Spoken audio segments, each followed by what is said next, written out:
اتنے دنوں بعد آنے کے بعد بھی مجھے لگا کہ شاید کچھ حالات و واقعات بہتر ہوں گے، کچھ اچھی چیز ہمیں سننے کو ملے گی، بٹ انفارچونیٹلی وہی مسائل ہیں، وہی باتیں ہیں، وہی تانے ہیں، وہی آپس کی ایک ٹسل ہے۔ یہ جو آج بجٹ کے حوالے سے جو آج نافذ ہونے جا رہا ہے، کہ اس بجٹ میں بہت سارے تحفظات عوام کی اپنی جگہ موجود ہیں، مختلف لوگوں کی موجود ہیں، کیا دیکھتے ہیں موجودہ صورتحال میں آپ؟ دیکھیے، بڑی اچھی بات ہے آپ بجٹ سے شروع کر رہے ہیں، اس لیے کہ سب کو مبارک ہو۔ قیمتوں میں اضافہ تو 1 جولائی سے ہونا تھا، لیکن ہفتہ پہلے ہی جب اعلان ہوا بجٹ کا تو اس کے ساتھ ہی ہمارے جو انتہائی ایماندار مسلمان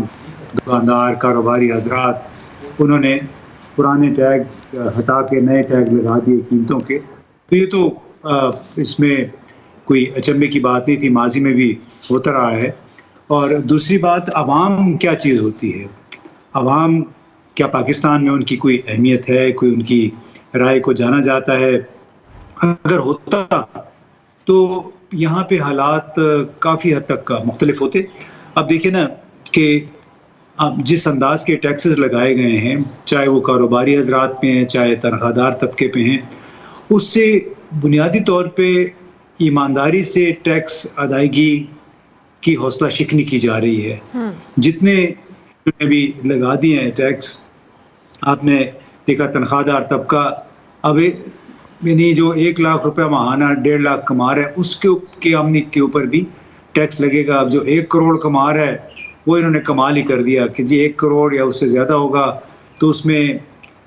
اضافی ایک 10% ٹیکس بھی لگے گا عام، یعنی 45% ٹیکس اس کو دینا پڑے گا 1 کروڑ کی آمدنی پہ۔ تو اس کا بنیادی مجھے تو یہ لگتا ہے کہ ایک طرف یہ، دوسری طرف جو سول ملٹری افسران کے کاروباری سودے ہیں، جو پراپرٹی ڈیلز ہیں، ان کو ان کو استثنا دے دیا گیا ہے کہ آپ ان کے اوپر ٹیکس نہیں لگے۔ یعنی اتنا بڑا سیکٹر ہے اور اس میں بہت سارے سرکاری سول ملٹری جو افسران ہیں، تنخواہیں کم ہوتی ہیں، لہٰذا وہ پراپرٹی کا کاروبار شروع کر دیتے ہیں، تو ان کو بہت بڑی سہولت دے دی گئی ہے۔ تو ایسی صورتحال میں جبکہ بجلی کی قیمتیں بھی پچھلے ہفتے بڑھی تھیں، آج پیٹرول کی قیمتوں میں اضافہ ہو گیا ہے، عوام جو عام عوام ہے اس کی کوئی حیثیت نہیں ہے، ان کے گلے گھونٹتے چلے جا رہے ہیں، ان کا خون چوستے چلے جا رہے ہیں۔ تو اس لیے بحیثیت مجموعی کوئی اچھی صورتحال نہیں ہے۔ اور ویسے آپ چونکہ بریک کے بعد آئی ہیں تو آپ کو حیرانی کیوں ہو رہی ہے؟ پاکستان میں ہم سائیکلز میں چلتے ہیں، دائروں میں ایک ہی بات کے ارد گرد گھومتے رہتے ہیں، حالات میں بہت تبدیلی نہیں آتی۔ امتیاز صاحب، کبھی کبھی آپٹمسٹک ہونے کی کوشش کرتے ہیں ہم بھی اس ملک میں رہتے ہوئے کہ اچھا چلے کچھ نہیں، کوئی پازیٹیوٹی ہو، لیکن آپ نے پیٹرول کی بات کی کہ پیٹرول بھی مہنگا ہے، بجلی بھی مہنگی ہے۔ ایک طرف تو ہم ٹیکسز کی جہاں آپ نے بات کی ہے، بڑے بہتر انداز میں آپ نے ایکسپلین بھی کیا، بٹ اسٹل ایسے سیکٹرز جن کے اوپر ہمیں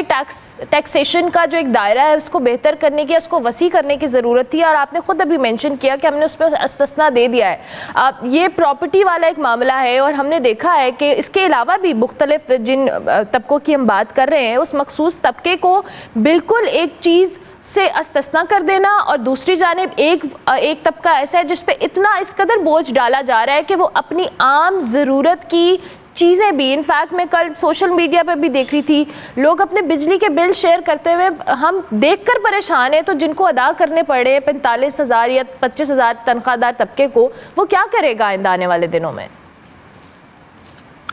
دیکھیے، ایک انتہائی ناانصافی معاشرہ ہے ہمارا۔ دنیا بھر، چاہے بھارت آپ لے لیں، امریکہ لے لیں، یورپ یا کینیڈا لے لیں، میں اس حوالے سے تھوڑی سی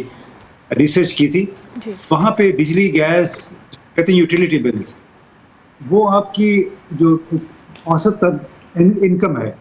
اس کے، یعنی عام لوگوں کی بات کروں، تنخواہ دار طبقے کی، اس کے 5% سے بھی زیادہ نہیں ہوتا۔ ٹوٹل آپ کے اخراجات ہوتے ہیں، بجلی، پانی، گیس۔ پاکستان میں یہ شرح 10% نہیں بلکہ 15% تک پہنچ چکی ہے، کچھ لوگوں کے لیے 20% تک پہنچ چکی ہے۔ تو اس سے جو معاشی ناہمواری پیدا ہو رہی ہے، اور یہ آہستہ آہستہ مجھے تو یہ لگتا ہے کہ آنے والے ہفتوں میں ابھی سڑکوں پہ بڑے شدید احتجاج ہوں گے، روڈ بلاک ہوں گے، اس لیے کہ جس کی تنخواہ 40، 50، 60 ہزار ہے، جو 1 لاکھ بھی ہے، اس سے آپ 5، 15، 20 ہزار روپے، 25 ہزار روپے اگر بجلی کا بل ہی وصول کر لیں،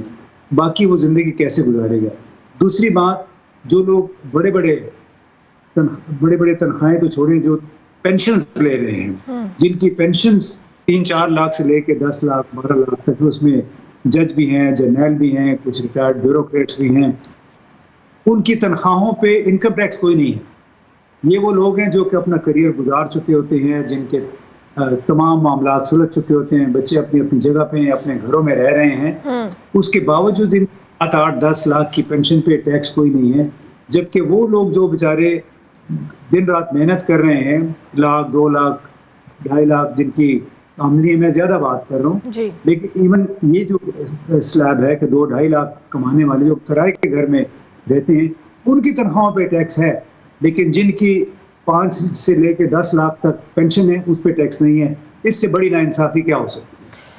انفارچونیٹلی سسٹم ہی ایسا ہے امتیاز صاحب کہ ہم بات بھی کر رہے ہیں بٹ اسٹل کہیں نہ کہیں وہی چیز ہے اور وہی گھن چکر ہے جس کے اندر ملجھے جا رہے ہیں۔ اچھا جی، اب حکومتی سائٹ پہ بھی آئیں، ایک تو بات یہ ہے کہ پرائم منسٹر ہوں یا دیگر حکومتی اراکین ہوں، وہ بار بار کہتے ہیں جی کہ ہم عوام کو ریلیف دینے کی کوشش کر رہے ہیں، عوام کے مسائل حل کرنے کی کوشش کر رہے ہیں، اب یہ جو بجٹ ہے یا IMF کی ریسٹرکشنز ہیں، جو بھی پالیسیز ہیں، ہمیں اس پہ عمل درآمد کرنا ہے۔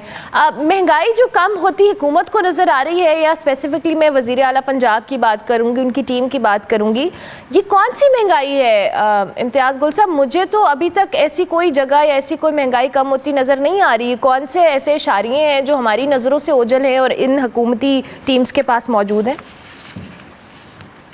آپ دیکھیں، اپنی وزیر اعلیٰ کا مذاق نہ اڑائیں۔ نہیں، میں نے مذاق نہیں، میں نے سوال کیا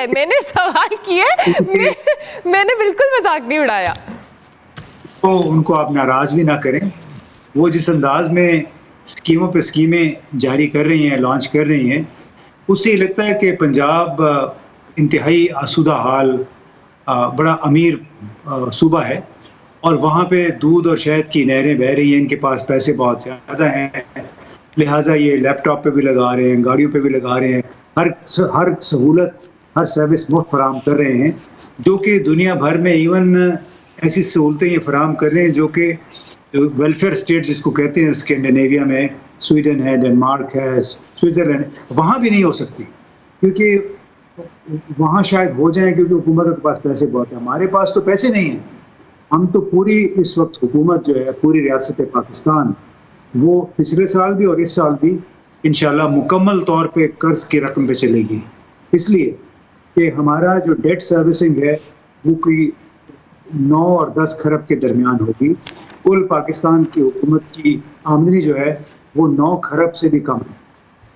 صرف ہمیں قرضوں کی ادائیگی کے لیے بھی قرضہ لینا پڑے گا، باقی دفاع کا بجٹ عوام کو بھول جائیں، عوام تو بیچارے عام سے ہیں، ہمیں پھر دفاع کی فکر کرنی پڑے گی، ہمیں قرضوں کی سروس اور جو اصل قرضے ہیں ان کی واپسی کی فکر کرنی پڑے، اور ہمارے جو غریب بیوروکریٹ ہیں، سول ملٹری، بیچارے ان کی کم تنخواہیں، ان کا کیا بنے گا، ان کے لیے بھی ہمیں قرض لینا پڑے گا۔ تو ایک بنیادی طور پہ سر سے لے کے پاؤں تک مقروض ملک ہے، اور اس میں آپ دیکھ لیجئے کہ مریم نواز صاحبہ آپ کی چیف منسٹر کیسے کیسے اعلانات کر رہی ہیں۔ مجھے تو ابھی لاہور آ کے دیکھنا پڑے گا کہ کیا زبردست ویلفیئر ماڈل پنجاب میں شروع ہو گیا ہے، جو کہ آپ لاہور میں رہتے ہوئے بھی آپ کو نہیں معلوم۔ میرا خیال ہے مجھے آپ کو ساتھ لے کے پھر چلتے ہیں۔ نہیں امتیاز صاحب، ہم چلتے ہیں اور ہم دیکھتے بھی ہیں۔ میں بھی بہت کیوریس ہوں اس معاملے میں، کیونکہ ظاہر ہے جس طرح آپ کہہ رہے ہیں کہ ابھی